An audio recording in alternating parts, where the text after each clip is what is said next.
नमस्कार। The world this week के इस प्रोग्राम में आपका बहुत बहुत स्वागत है। आज हम बात करेंगे इस हफ्ते की तमाम बड़ी महत्वपूर्ण खबरों पर। मैं डॉक्टर PM त्रिपाठी, डायरेक्टर वैद ICS लखनऊ, आज फिर से आपके सामने हाजिर हूँ अपने दो एमिनेंट फैकल्टी मेंबर्स के साथ, जो इस हफ्ते की तमाम सुर्खियों पर नजर डालेंगे और बताएंगे कि क्या वजहात हैं जिनके कारणों से ये चीजें सुर्खियों में हैं। हम लोग लगातार अखबार में, न्यूज़ चैनल्स पर, टीवी मीडिया में और तमाम जगहों पर ये रोज़ देखते, सुनते, पढ़ते चले आ रहे हैं कि दिल्ली में ग्रेप 4 लागू हो गया है। ये ग्रेप क्या है, क्यों है? दिल्ली की आबो हवा लगातार प्रदूषित होती जा रही है। दिल्ली में प्रदूषण का स्तर जिस तरीके से NCR क्षेत्र में बढ़ रहा है, उसके लिए सुप्रीम कोर्ट को भी हस्तक्षेप करना पड़ा है। और सुप्रीम कोर्ट के दखलंदाजी के बाद से लगातार हम एक वर्ड सुन रहे हैं, ग्रैप। ये ग्रैप का मतलब क्या होता है, AQI किसे कहते हैं? इन तमाम चीजों पर हम अपने एक्सपर्ट पुनीत सर से जानने की कोशिश करेंगे इनके बारे में विस्तार से। पुनीत, ये AQI क्या है और ग्रैप जिसके बारे में आजकल रोज अखबार में और मीडिया में सुना जा रहा है, वो क्या है? और आखिरकार हर साल दिल्ली NCR में इतना पोल्यूशन क्यों हो जाता है और क्यों तमाम कोशिशों, तमाम प्रयासों के बावजूद सरकारें ऐसा कोई मुकम्मल इंतजाम नहीं कर पा रही हैं जिनसे कि इस बढ़ते हुए हालात को, इस बिगड़ते हुए पोल्यूशन को हम काबू में रख पाए? सर देखिए, जो ग्रैप है ये बेसिकली हमें पता है कि ये एयर पोल्यूशन या वायु प्रदूषण को नियंत्रित करने के लिए सरकारी उपाय या कदम है। इसका निर्माण क्यों किया गया, कैसे किया गया, थोड़ा सा उसके इतिहास में चले तो ज़्यादा ठीक से उसे समझ सकते हैं। 2014 में नई गवर्नमेंट आती, नरेंद्र मोदी जी की, उनका एक अभियान शुरू होता है जिसे हम स्वच्छ भारत मिशन के नाम से जानते हैं। और उसी स्वच्छ भारत मिशन में के अंतर्गत ये एयर क्वालिटी इंडेक्स यानी वायु की गुणवत्ता से संबंधित सूचकांक जो है सबसे पहले बार बनाया गया 2014? हाँ, 2014 में प्रकाश जावड़ेकर उस वक्त के पर्यावरण मंत्री थे, तभी इसका नाम पर्यावरण मंत्रालय हुआ करता था। तब उन्होंने सितंबर 2014 में एयर क्वालिटी इंडेक्स को लॉन्च किया था। अब जो एयर क्वालिटी इंडेक्स है, एयर की क्वालिटी से संबंधित इंडेक्स, इसको बेसिकली कलर कोडिंग में बनाया गया कि जितना ज्यादा आपकी एयर की क्वालिटी खराब होगी, आपका इंडेक्स उतना ही ज्यादा बड़ा हो जाएगा, उसमें नंबर सूचकांक उतना बड़ा होगा। ये इंडेक्स कुल मिला के 8 मेजर पॉल्यूटेंट या प्रदूषक हैं, जैसे कि PM2.5, PM10, ozone, carbon monoxide, sulphur के ऑक्साइड, नाइट्रोजन के ऑक्साइड, लेड और अमोनिया। ये जो आपके प्रदूषक हैं, इनकी मात्रा जितनी ज्यादा हवा में है, और ये बेसिकली मुख्यतः ये प्रदूषक निकलते हैं आपके ऑटोमोबाइल से, उतनी AQI खराब हो उतना ही जाएगा। आपका AQI खराब होता जाएगा। अब AQI अगर सबसे अच्छा है आपका, तो वो ग्रीन जोन में आता है, 0 to 50। 50 to 100 येलो जोन में आ जाता है, येलो कोडिंग है, थोड़ा सा खराब है। फिर उसके बाद ऑरेंज जोन, 50 टू 100 टू 150, और उसके बाद आ जाता है आपका red zone, 150 to 200। Red zone में जब AQI आपका पहुंचता है, तब ऐसी स्थिति में ऐसे लोग जो कि अस्थमा के पेशेंट है, जो कि एलर्जिक है, या हमारे बुजुर्ग लोग हैं, या बच्चे हैं, हार्ट और सांस से संबंधित तमाम बीमारियां, जिनको हम सेंसिटिव पर्सन्स कहते हैं, उनको तकलीफ आना शुरू होती है। लेकिन अगर आप सामान्य हैं, स्वस्थ हैं, तो आपको अपेक्षाकृत उतनी दिक्कतें नहीं आएंगी। तो रेड तक चीजें ठीक रहती, 200 तक। समस्या कब आती है? 200 से ऊपर जब ये पर्पल जोन में जाता है, अब जो है, जो चाहे आप सामान्य स्वस्थ व्यक्ति हो, चाहे आप सेंसिटिव हो, आपको दिक्कतें ज्यादा आने लगेंगी। मतलब आंखों में जलन होगी, हाँ, गले में खराश होना शुरू सांस हुई, लेने में तकलीफ होगी। जी, तो ये सारी समस्या आपको आना शुरू होगी। अब ये जो एयर पोल्यूशन या वायु प्रदूषण की प्रॉब्लम है, ये मुख्यतः नॉर्दर्न इंडिया में आपको दिखाई पड़ती, पाकिस्तान से लेकर के पंजाब, पाकिस्तान, पूरा पूरा नॉर्दर्न इंडिया, जहां पर विंटर में एयर टेम्परेचर ड्रॉप होता है। ये केवल NCR की प्रॉब्लम नहीं ये है, NCR की प्रॉब्लम नहीं है, ये आपका पाकिस्तान, पंजाब, हरियाणा, दिल्ली, पूरा का पूरा उत्तर प्रदेश, पूरा का पूरा बिहार, वेस्ट बंगाल, ये जो आप पूरी की पूरी लाइन, ये पट्टी ड्रॉ करते हैं, जैसे हमारी फल पट्टी होती है, वैसे ही ये प्रदूषण पट्टी है। और ये पॉल्यूशन बेल्ट है, ये बहुत चौड़ी सी पॉल्यूशन बेल्ट है। ना इस बेल्ट के ऊपर पॉल्यूशन आपको मिलेगा, ना इस बेल्ट के नीचे पॉल्यूशन मिलेगा। रीजन इसके दो होते हैं।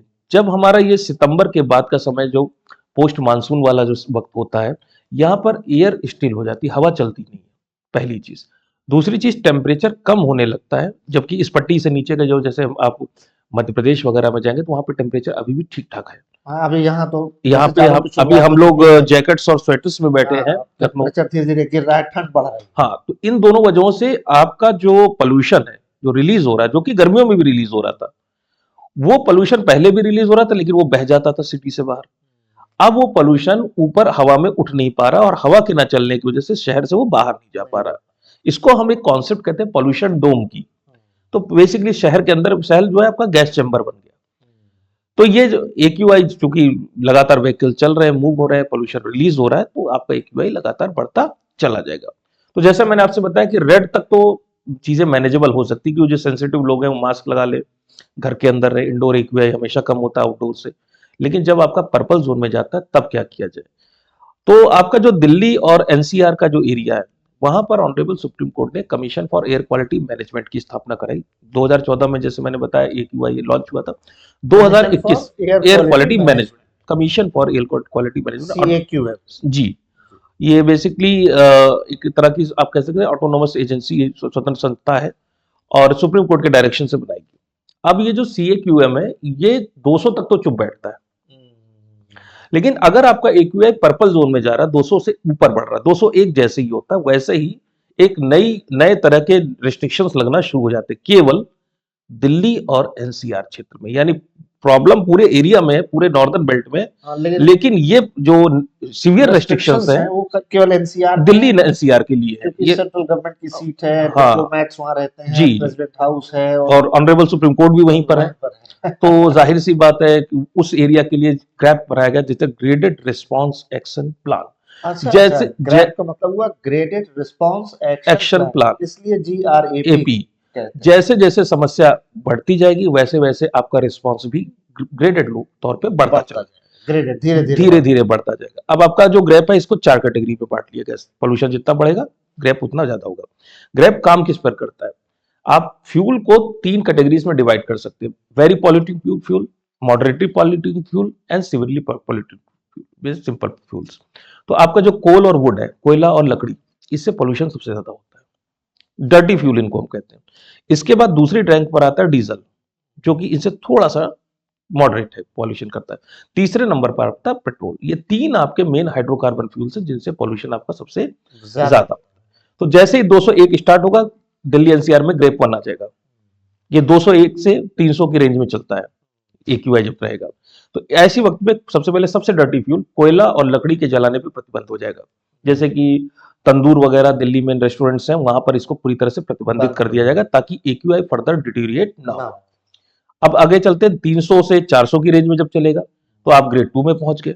अब ग्रेड 2 में आप पहुंचेंगे तो अब जो है, जो हॉट स्पॉट होते हैं, जैसे कहीं पे कोई इंडस्ट्री है जहां से पोल्यूशन आ रहा है, तो वहां पर NGT के रिस्ट्रिक्शन, नेशनल ग्रीन ट्राइब्यूनल और ऑनरेबल सुप्रीम कोर्ट की जो गाइडलाइंस है, उनको बड़ी सख्ती से लागू कराया जाता है ताकि फिर किसी तरह से पोल्यूशन को फर्दर और डिटीरिएट ना होने दिया जाए। तो अभी 100 की रेंज में बढ़ रहा है, लेकिन जैसे ही आप 300 की रेंज से 400 की रेंज से आगे बढ़ते हैं, जैसे पहले आया 200 से 300 की रेंज, दूसरा है 300 से 400 की रेंज, 400 की रेंज के आगे बढ़ने, अब रेंज घटा के 50 कर दी जाती है। अब आप 400 से 450 की, जब 401 से 450 की रेंज में जाती तो आप ग्रेड 3 में चले गए। ग्रेड 3 में अब वेहिकुलर जो ट्रैफिक है उस पर रिस्ट्रिक्शंस लगने शुरू होंगी। तो अभी तक हम कोयले और लकड़ी पर रिस्ट्रिक्शन लगा रहे थे, अब हम लगाएंगे डीजल पर, डीजल और पेट्रोल पे। तो BS3 जो पेट्रोल गाड़ियां BS3 जो कि बहुत पुरानी हो गई, और BS4 डीजल व्हीकल, उनके ऊपर प्रतिबंध लगना दिल्ली NCR क्षेत्र में शुरू हो जाएगी।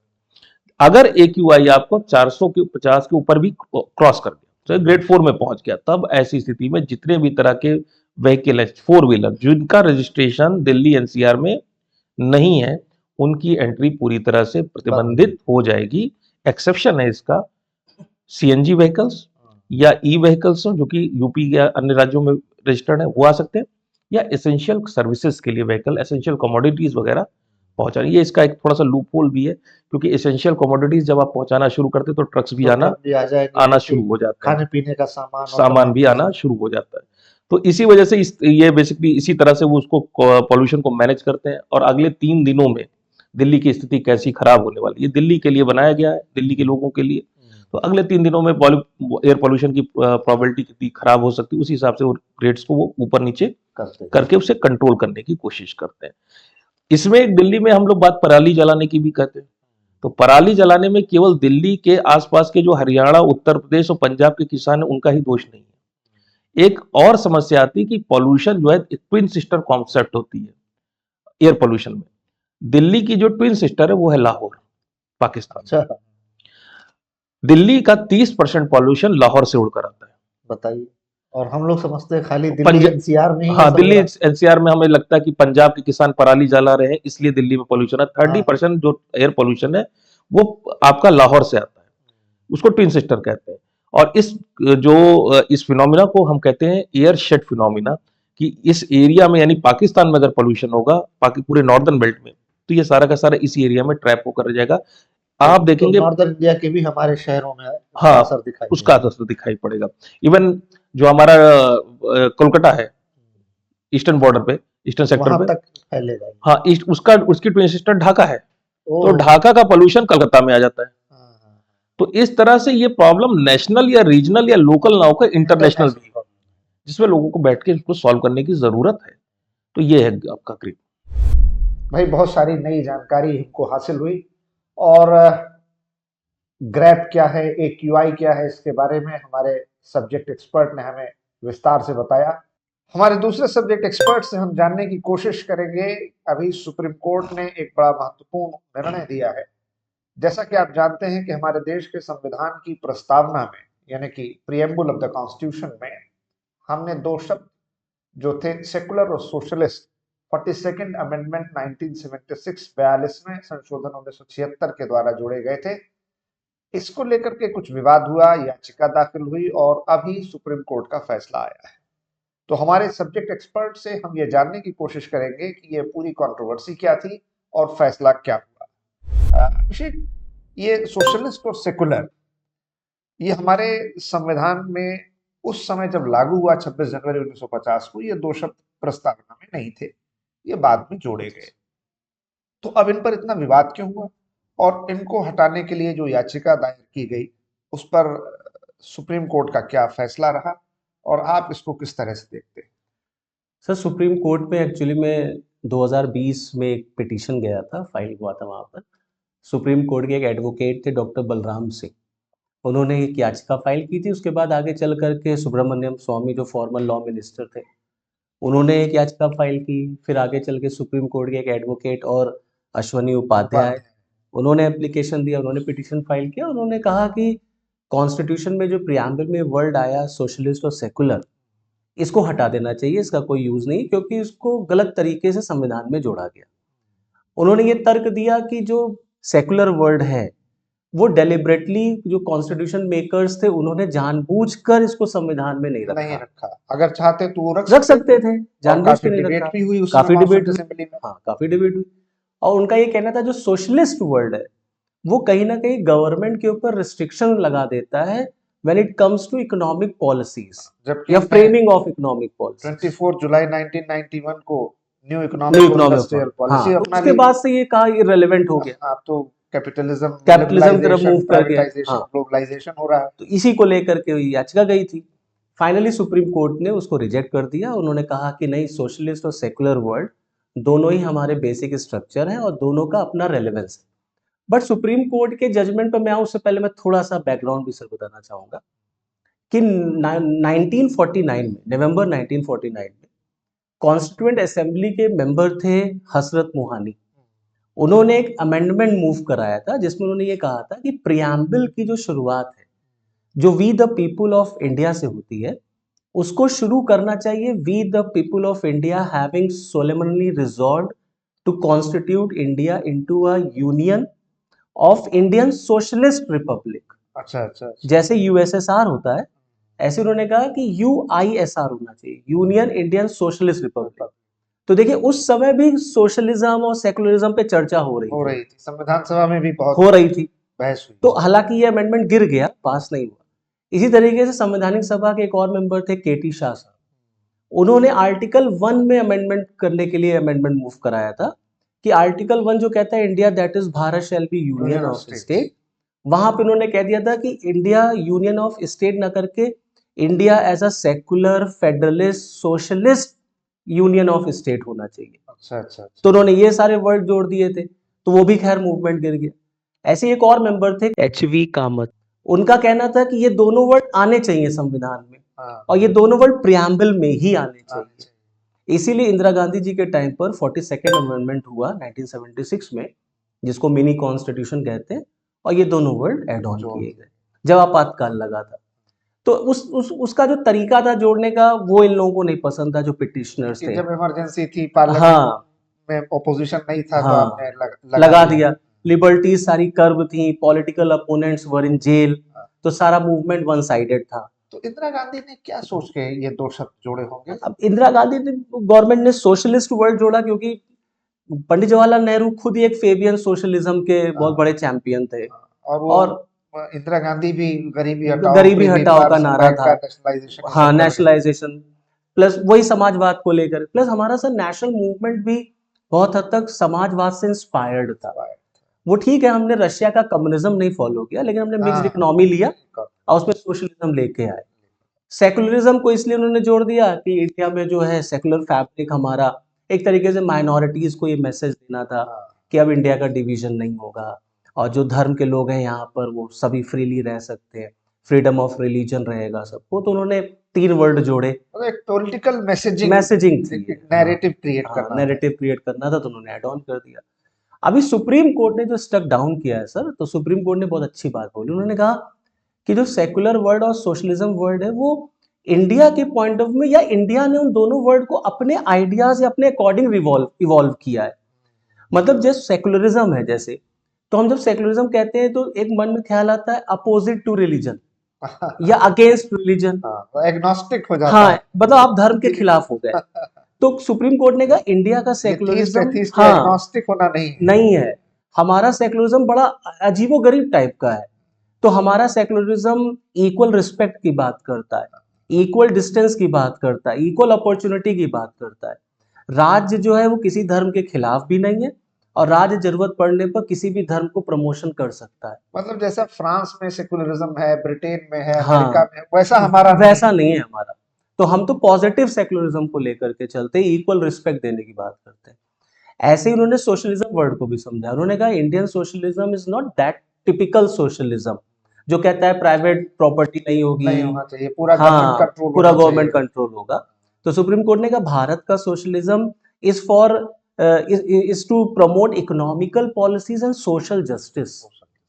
और जो समाजवाद है वो राज्य को ये फोर्स करता है कि वो ये देखे कि कोई भी व्यक्ति डिसएडवांटेजियस पोजीशन में नहीं होना चाहिए अपनी इन 2 कंडीशंस की वजह से, कि वो आर्थिक रूप से गरीब है या सामाजिक रूप से पिछड़ा है। तो राज्य का काम है कि वो उसका वेलफेयर करे, कल्याण करे। इसलिए हमारा सोशलिज्म भी वो मार्क्सियन सोशलिज्म नहीं है, नहीं। या चाइनीज या रशियन सोशलिज्म जैसा नहीं है। तो हमारा सोशलिज्म भी एक वेलफेयर स्टेट को प्रमोट करता है। और हमारे समाजवाद में तो जैसा आपने भी कहा कि 91 में हम LPG लेके आए, तो हमने तो प्राइवेट सेक्टर को प्रमोट किया है। और भारत में तो आज आप देखिए प्राइवेट सेक्टर वैश्वीकरण, कितना उदारीकरण, निजीकरण, उदारीकरण। विश्व तो में सबसे सबसे बढ़ती तेज अर्थव्यवस्था बन रही है। हाँ, तो ये प्राइवेट सेक्टर की वजह से है। और हमारे देश में तो प्राइवेट सेक्टर बहुत फ्लरिश कर रहा है। तो सुप्रीम कोर्ट ने कहा कि इंडिया का ये सेकुलरिज्म और सोशलिज्म बेसिक स्ट्रक्चर है, इसको प्रियम्बल से हटाने की कोई जरूरत ये नहीं। बेसिक स्ट्रक्चर क्या आप जो कहे हैं, इसका क्या मतलब है? बेसिक स्ट्रक्चर मीन्स मतलब जैसे एक आत्मा, अच्छा, मतलब जो संविधान जिस संविधान पर की टिका है, जिस पर संविधान टिका जिसका जो संविधान का आधार है। आधार है। There are certain principles in the constitution without which you can not imagine the presence of the constitution. अच्छा, मतलब वही जो केशवानंद भारती केशवानंद जजमेंट में भारती जो के उन्होंने कहा था, तो वही बेसिक बेसिक। स्ट्रक्चर। तो आज का बहुत ही माइंडफुल और ब्रेनस्टॉर्मिंग सेशन रहा। मुझे लगता है कि आपको ज़रूर पसंद आएगा। अगर आपको हमारी ये कोशिश अच्छी लगती है और आप ऐसे ही और वीडियोस देखना चाहते हैं, तो प्लीज़ आप अपने कमेंट्स में हमें बताएं कि आप किस तरीके के वीडियोस देखना चाहते हैं। ये हमारी कोशिश आपको कैसी लगी? हमें आपके कमेंट्स को पढ़ करके, आपकी टिप्पणियों से हमको बहुत कुछ सीखने को मिलेगा, हम अपने में सुधार करेंगे। और अगर आपको पसंद आया हो तो हमारा वीडियो ज़रूर सब्सक्राइब कीजिए, शेयर कीजिए और लाइक कीजिए। बहुत बहुत धन्यवाद।